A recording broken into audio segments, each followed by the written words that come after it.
بسم اللہ الرحمن الرحیم۔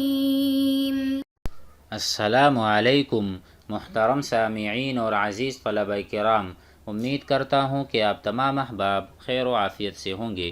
آج کا ہمارا سبق نمبر 20 ہے، جس میں ہم شاعر الاشتر النخعی کو پڑھیں گے۔ تو ان کا مختصر تعارف کہ یہ ایک اسلامی شاعر ہیں اور تابعی بھی ہیں اور اسلامی شاعر۔ حضرت علی رضی اللہ عنہ کے ساتھیوں میں سے ان کا شمار ہوتا ہے، حضرت علی رضی اللہ عنہ کے ساتھیوں میں سے ہیں۔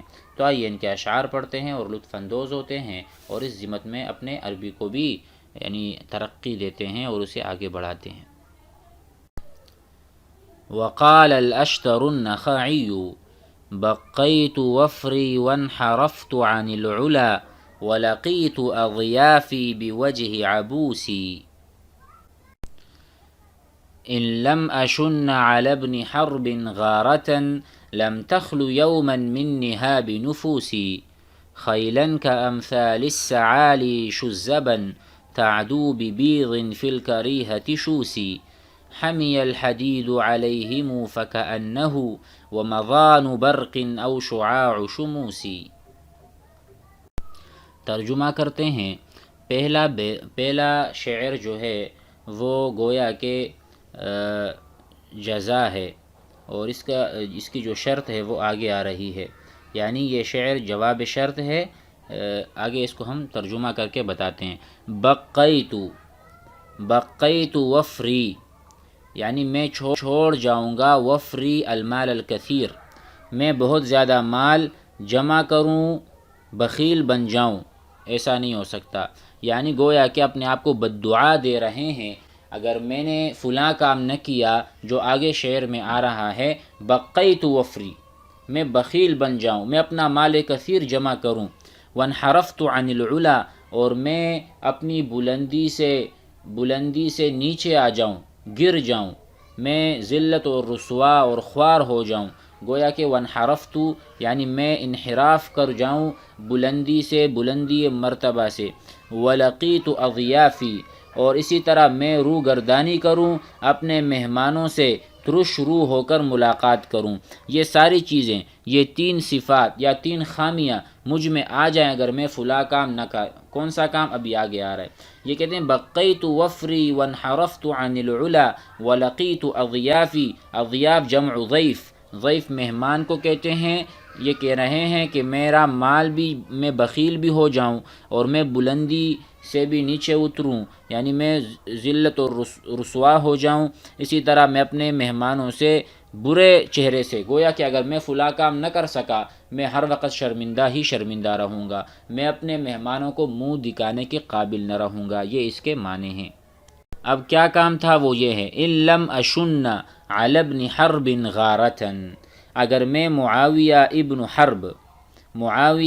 ابن حرب رضی اللہ عنہ پر ایسی غارت گری یا حملہ نہ کروں جو کسی بھی دن جانوں کی لوٹ سے خالی نہ ہو۔ یعنی ان لم اہجم بمعنی ہجوم، حملہ کرنا۔ ان لم اہجم علی ابن حرب، اس سے مراد معاویہ ابن حرب ہیں۔ غارتن ای حجمتن۔ لم تخلو یعنی هذه الغارہ لم تخلو، لم تکن خالیہ، یہ خالی نہ ہو، یومن کسی بھی دن، من نہاب نفوسی، گویا کہ میں ایسا حملہ کرنا چاہوں گا کہ میں وہاں سے جانیں لے کر آؤں، بہت سوں کو میں قتل کر ڈالوں، میری یہ خواہش ہے۔ اگر میں یہ نہ کر سکا تو وہ 3 چیزیں جو پہلے ذکر ہیں وہ مجھ میں آ جائیں، بھلے مجھ میں آ جائیں۔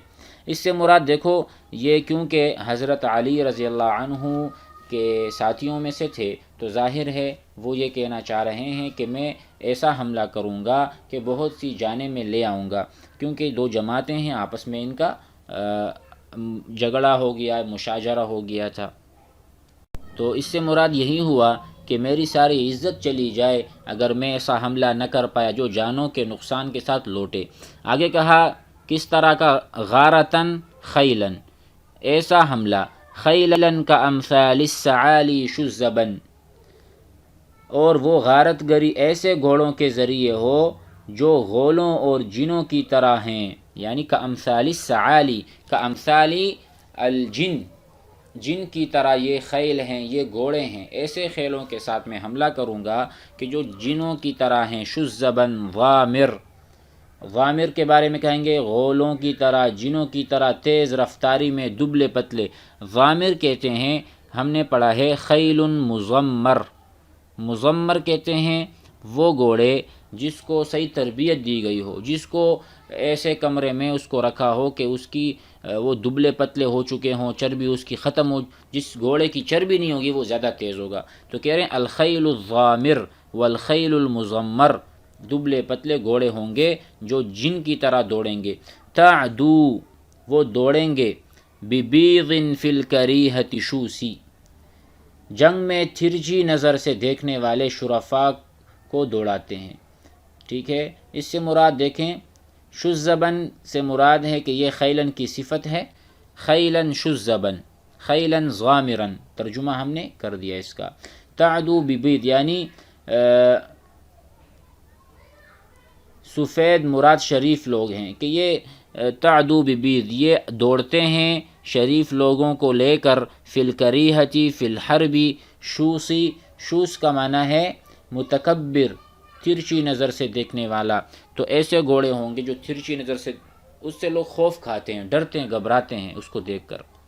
اور آخری شعر میں کہا حمی الحدید علیہم، ان گھوڑوں پر یا ان جو سوار ہیں گھوڑوں پر، ان کے پاس ایسی زریں ہیں، اور ان کے پاس ایسی زریں ہیں جو انہوں نے پہنی ہوئی ہیں کہ فَكَأَنَّهُ، جب اس پر سورج کی شعاعیں پڑتی ہیں، وَمَضَانُ بَرْقٍ، گویا کہ وہ بجلی کی کڑک ہے، ایسے چمکتے ہوئے زریں ہیں، یعنی نئے زریں ہیں، چمکدار ہیں۔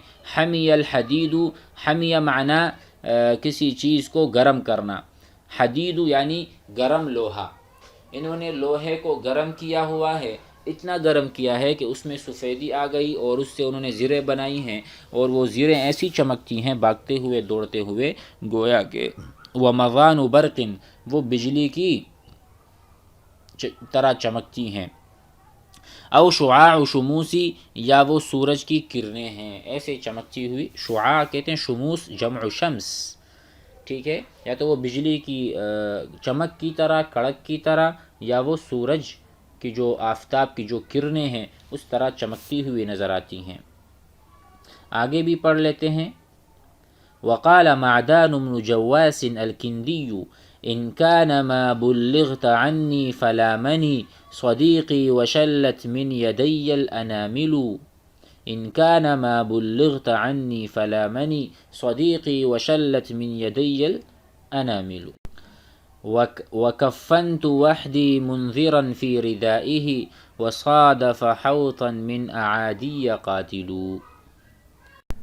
اچھا، یہ جو لکھا ہے معدان بن جواس، تو یہاں پر تحقیق یہ ہے کہ یہ مذکورہ اشعار ان کے نہیں ہیں، معدان کے نہیں ہیں، یہ ہیں حجیح بن مضرب، حجیح بن مضرب کے ہیں، جس کی کنیت ابو احوت ہے، اور یہ شعراء جاہلیہ میں سے ہیں۔ ہوا یوں کہ نعمان بن منذر، یہ جو واقعہ، یہ اشعار کس لیے کہے گئے ہیں، اس کا پس منظر یوں ہے کہ نعمان بن منذر نے قبیلہ بنو تمیم پر غارت گری کی، لیکن کامیاب نہ ہو سکا۔ تمیم نے ان کو شکست دی، کس کو؟ نعمان بن منذر کے قبیلے کو۔ نعمان کو کسی نے بتایا کہ بنو تمیم کے ساتھ حجیح بھی شریک تھا۔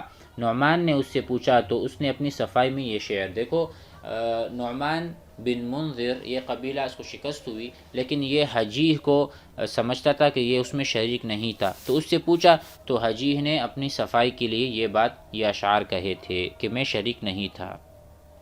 تو اس نے کہا ان کان ما بلغت عنی، ان کان ما بلغت عنی، جو بات آپ کو پہنچی ہے، عنی میری طرف سے، بلغت بلغا یبلغ پہنچانا، انا بلغت عنکا میرے پاس آپ کے بارے میں ایک بات ہے، آپ کی طرف سے ایک بات پہنچی۔ ان کان ما بلغت عنی، اگر آپ کے پاس میری طرف سے یا میرے متعلق کوئی بات پہنچی ہے، فلا منی، ان کان ما بلغت عنی فلا منی صدیقی، تو اگر وہ سچی ہو، بات ہو جو آپ تک پہنچی ہے، تو دوست مجھے ملامت کرے، لا ما یلومو ملامت کرنا صدیقی، وشلت من یدی الانامل اور میرے ہاتھ کی انگلیاں شل ہو جائیں، ٹھیک ہے، اور میرے ہاتھ کی انگلیاں شل ہو جائیں، تو گویا کہ اپنی صفائی پیش کرنے کے لیے اپنے کو بددعا بھی دے دی۔ اور آگے کہا وَكَفَّنْتُ وَحْدِي مُنذِرًا فِي رِدَائِهِ، نعمان بن منذر یہ شاعر کے بائی کا نام ہے، گویا کہ اپنے بائی کے لیے بھی موت طلب کر رہے ہیں تاکہ سامنے والا جو ہے وہ راضی ہو جائے۔ تو کہا وَكَفَّنْتُ اور میں تنہا اپنے بھائی منذر کو اس کی چادر میں دفن کروں، کفنا یکفنو تکفین کرنا، تکفین، وحدی منذرا فی ردائہ اس کی چادر میں، وصادف حوطا من اعادی قاتلو اور اسی طرح جو حوط ہے اس کے بیٹے کا نام، لقی حوطا حوط کو بھی کسی قاتل کا سامنا کرنا پڑے، من اعادیہ میرے دشمنوں سے وہ قاتل ہو اور میرے حوط کو قتل کر دے۔ اگر ایسا ہے، میری شرکت ہے، ہوئی ہوگی جو آپ کو بات پہنچی ہے، اگر بات وہ ہے تو یہ سارے مناظر، مصائب، آلام مجھے دیکھنے پڑیں اور میرے پر یہ مصیبتیں آ پڑے۔ گویا کہ وہ کہنا چاہ رہے ہیں یعنی اگر وہ خبر سچی ہو تو میں دوست کے سامنے ذلیل، بے طاقت اور بھائی کو بے کسی و بے بسی کی حالت میں دفن کروں اور میرا بیٹا بھی ہلاک ہو جائے۔ اتنا کافی، انشاءاللہ اگلے سبق میں ہم مزید اشعار کو پڑھیں گے۔